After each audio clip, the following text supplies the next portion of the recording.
Martino. Le parrain de l'actualité.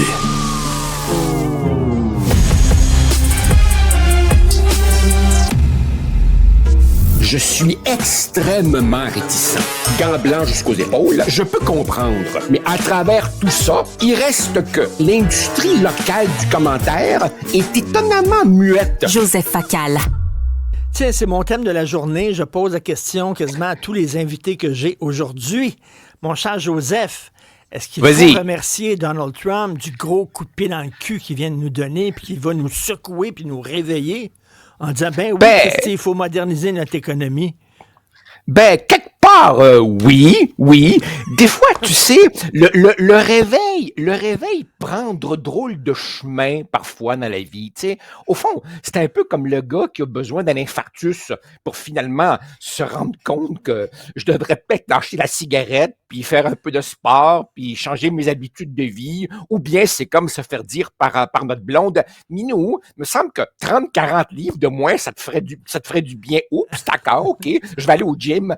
Peut-être que finalement, c'est ça, l'électrochoc Trump. C'est drôle, Richard, parce que je t'entendais il y a un instant avec Paul Saint-Pierre Plamondon. Tu lui demandais, M. Saint-Pierre Plamondon, est-ce que vous rigoliez sur votre sofa quand vous entendiez les Canadiens dire non, pas le 51e État, on est un pays, on est souverain, on est un peuple, et lui, évidemment, très poliment, très diplomatiquement, t'a répondu, non, je rigolais pas, évidemment, tu sais, quand tu es le chef du Parti québécois, fondé par René Lévesque, tu peux pas t'empêcher, tu peux pas dire ça, je rigolais, mais moi, Richard, qui ne suis le chef de personne, de rien du tout, et qui ne rend compte à personne, moi, je peux dire que je rigolais solide quand j'entendais les Canadiens dire « Non, il n'y a pas que les affaires dans la vie, il n'y a pas que l'économie, on a nos valeurs à nous, on a notre identité à nous, on ne deviendra pas américain. » C'est drôle, si c'est bon pour Pitou, c'est pas bon pour Minou.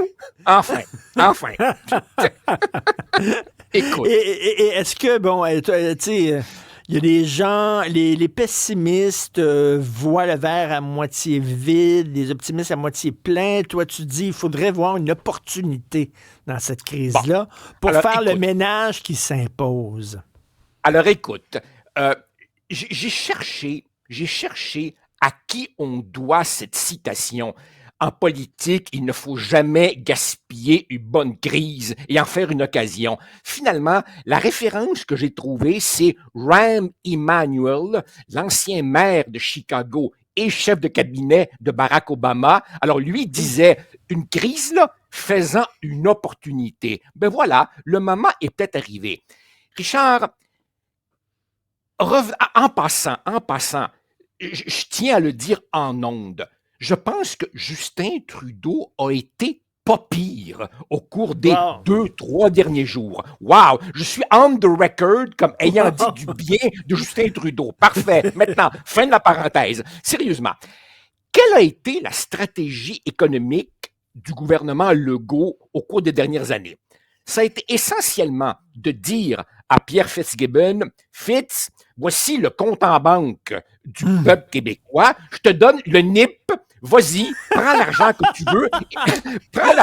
tu veux et joue au casino. Alors, tu as un choix d'entreprise devant toi, 22 rouges, 14 blancs, 8 noirs. Puis dans certains cas, les paris vont marcher, puis dans d'autres cas, les paris ne vont pas marcher. Et finalement, M. Legault nous dit, attendez, c'est la moyenne au bâton qui compte. Il faudra attendre pour voir quelle est la moyenne au bâton de M. Fitzgibbon. Mais pour le moment, elle me fait penser à... Tu te rappelles au baseball, avant le frappeur désigné, le lanceur était le 9e frappeur et le gars frappait même pas pour son poids, il frappait 122. Pour le moment, ça a été un peu ça, la stratégie. Arroser de subventions ou, supposément, choisir quelques filières supposément gagnantes. Je pense qu'on est dû pour autre chose. Et pour revenir à ta question, si l'électrochoc Trump nous secoue, ce sera déjà ça de tout à fait positif. Cela dit, là, j'entends tout le monde, y compris moi-même, dire il faut diversifier notre économie. Oui. C'est vrai. En même temps, Richard, convenons que c'est plus facile à dire qu'à faire? Pourquoi historiquement on a fait tant d'affaires avec des Américains? Ben écoute, attends que je retrouve mes chiffres. Quand tu as 8900 kilomètres, 5500 milles de frontières communes, quand ton voisin est l'économie la numéro 1 au monde, c'est compréhensible qu'on y envoie là 70% de nos exportations. Cela dit, ben oui, est-ce qu'on a vu beaucoup de missions commerciales québécoises et canadiennes ces dernières années en Europe, en Amérique latine, en Afrique? Pas vraiment. Et à chaque fois que Justin Trudeau s'aventurait à l'étranger, ça devenait une télé-réalité absolument loufoque. Alors oui, évidemment qu'il faut diversifier. Tu sais, Richard, quand j'étais député, quand j'étais ministre, délégué général du Québec à l'étranger, c'est un poste super prestigieux. Beaucoup de députés fantasmaient là-dessus. J'aimerais ça être nommé délégué du Québec à Mexico, délégué du Québec à New York. Et évidemment, la cerise sur le Sunday, c'était délégué du Québec à Paris. Alors là, vraiment, là, t'étais, bon,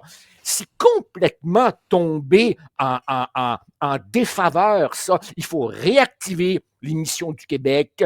Il faut même que le gouvernement fédéral soit beaucoup plus proactif. Il y a tout un travail à faire. Puis bon, ben écoute, si Trump nous a secoués, ben c'est déjà ça de prix, là. Écoute, je sais que tu es un souverainiste, mais en même temps, tu es un gars pragmatique. Hier, d'ailleurs, quand tu parlais du projet de loi de Jean-François Roberge, tu dis, je ne cracherai pas dans la soupe, parce que jusqu'à preuve du contraire, on vit au Canada. Hein? Le grand soir n'est peut-être pas pour demain. Fait que si on peut faire des pas en avant qui vont améliorer notre situation au sein du Canada, tant mieux. OK, je te prends. OK, je prends la balle au bon. Je te vois venir. Vas-y. OK, alors, le Canada, qui est plus prospère puis qui est plus solide économiquement, ben nous autres, on va en profiter aussi.